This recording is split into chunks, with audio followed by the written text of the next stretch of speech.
بہت ہی قیمتی جملہ مولانا مفتی ظفر علی صاحب نور اللہ مرکزہ کا کہ کسی ایک مسلک کی میراث نہیں کہ آپ کسی کے تعصب میں سنت کو ٹھکرا دیں، نعوذ باللہ من ذالک۔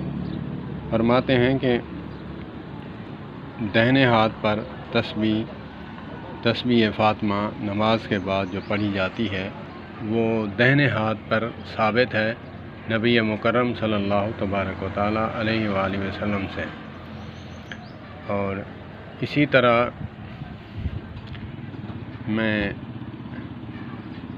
دوسری بات اس کے ساتھ اٹیچ کرنے کی کوشش کروں گا کہ کسی مسلک کی میراث نہیں، اگرچہ مونچھیں چھوٹی کراتا ہے، مونچھیں جو ہے کٹواتا ہے، بارکیف کہ یہ جو جب پانی پیتے ہیں ہم تو پانی میں ڈبوئے مت،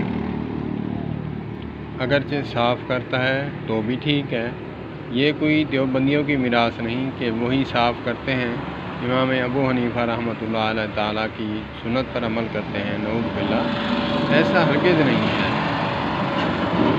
انہی والی بات کہ کسی مسلک کی میراث نہیں، یہ امت محمدیہ کے لیے واجب ہے کہ وہ سنت کو بجا لائے اور سنت کو زندہ کرے، اگرچہ وہ کسی ایک مسلک کے ہاں رائج ہے، دوسرا مسلک نہیں وہ کرتا، اس لیے ٹھکرا دیتا ہے کہ وہ کرتے ہیں، یہ تو غیر مقلد ہیں، یہ تو حنفی ہیں۔